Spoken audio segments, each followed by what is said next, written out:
Welcome back to Future Dragon Rocket. So this is going to be my finale for Andor reaction video, review video. It's going to be episodes 10, 11, and 12. So season 2, episodes 10, 11, and 12. Episode 10 is called Make It Stop. Episode 11 is called Who Else Knows? And episode 12 was the season 2 finale as well as the series finale, Jedha, Kyber, Urso. Most people had episode 11...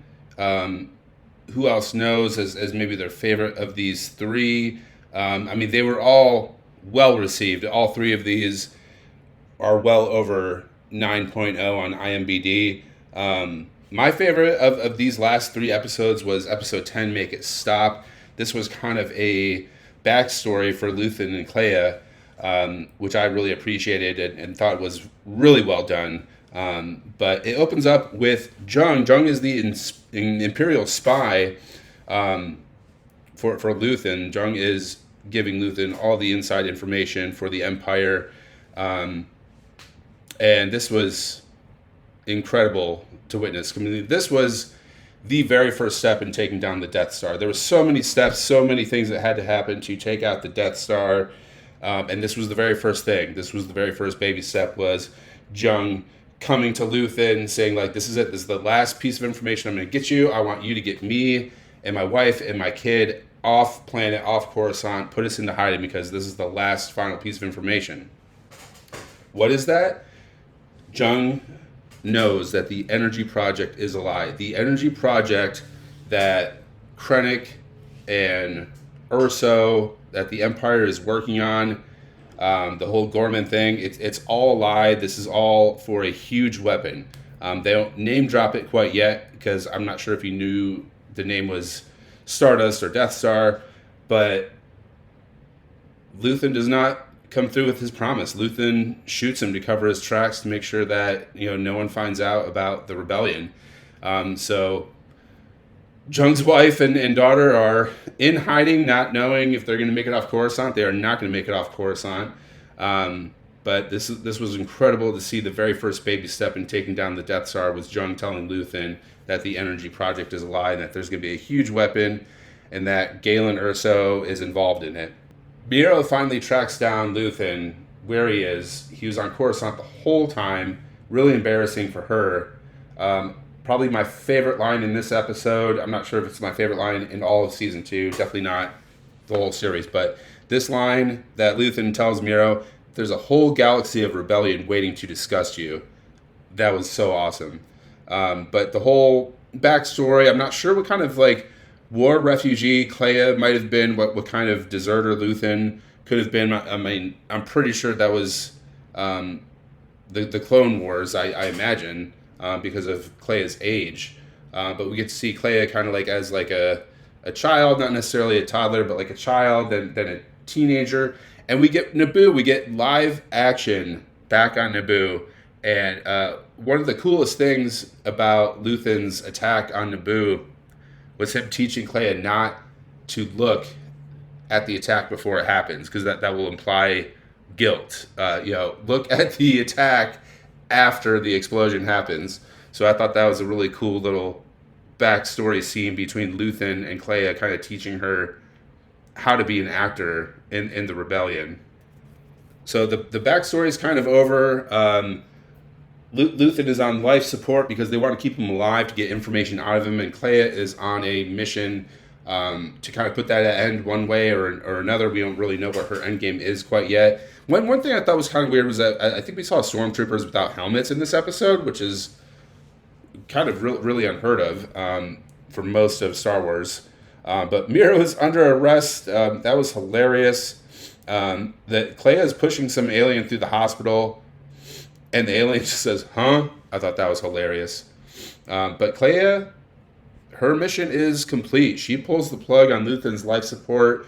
She hates that she has to do that. She's completely heartbroken that she has to do it, but it's for the better good. It's for the rebellion that Luthen is pulled off life support so that the Empire can't extract information from him. So rest in peace, Luthen, the godfather, the architect of the rebellion. So moving on to episode 11, Who Else Knows? Krennic is questioning Miro, and we get that epic Um, one finger touch on the top of her head, Krennic makes Miro say the word Death Star. Like, you had no idea someone had like your password and was reading all this information about the Death Star project. So yeah, you are going to spend the rest of your life in jail because of how sloppy your work has been. Clay is still on the run and hiding from the Empire on Coruscant, trying to escape off Coruscant since pulling the plug on Luthen's life support in the last episode. She's trying to transmit out. She doesn't know, who's where, but I assume she's just trying to transmit to Yavin. Woolman gets the call, and so Andor, Melshi, K2, they're playing space poker or something, but they got to quit their game and rescue Clea off Coruscant.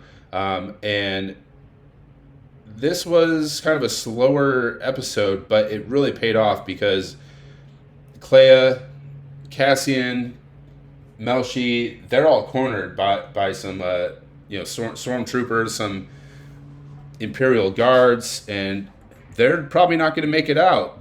But we get an epic scene from K2SO saving the galaxy once again. He saved the galaxy in Rogue One, but we get to see him saving the galaxy here for the very first time. And apparently, Tony Gilroy had a whole episode written that was just like a K2SO like horror movie of an episode of K2SO. And this is incredible to see K2SO's strength and just throwing people left and right. And that last guard that he took out by holding up like a dead Imperial guard as a shield was so fucking awesome. I love that. So episode 12, the finale, Jedha, Kyber, Urso. These are words that Clea is making Andor repeat, making Luthen repeat. We need to find out what all these things have in common.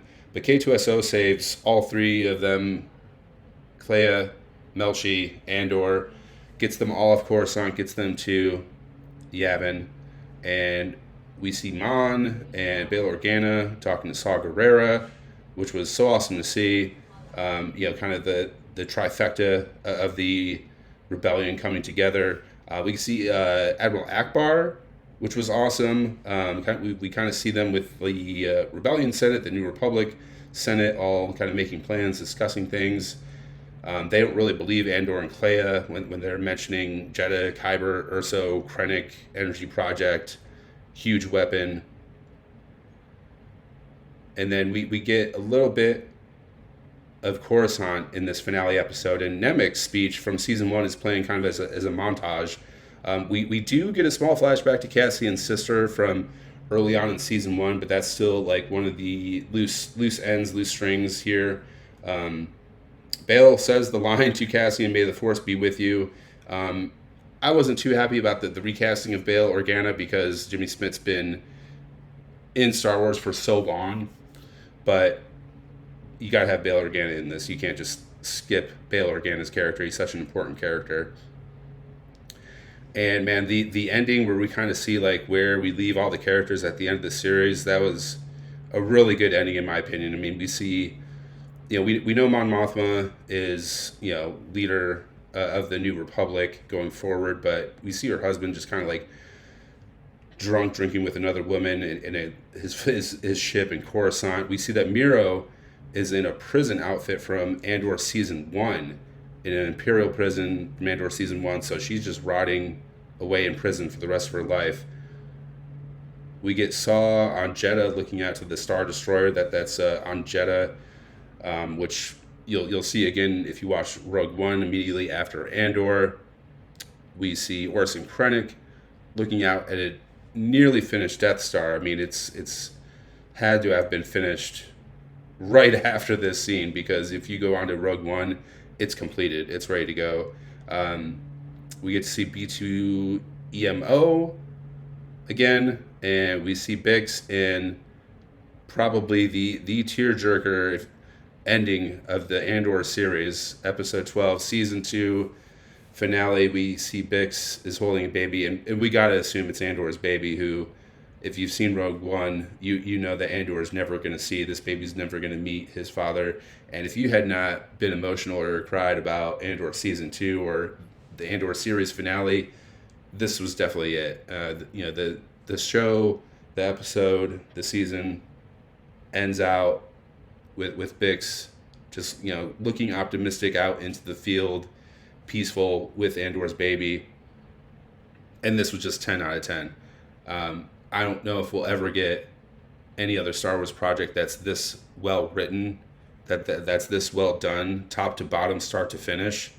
I wish we could get more. I think Tony Gilroy should do an entire trilogy of movies, but let me know in the comments how you feel about Andor, the finale, season 2, the series as a whole. How would you rank it? How would you rate it? This is just perfection in my opinion.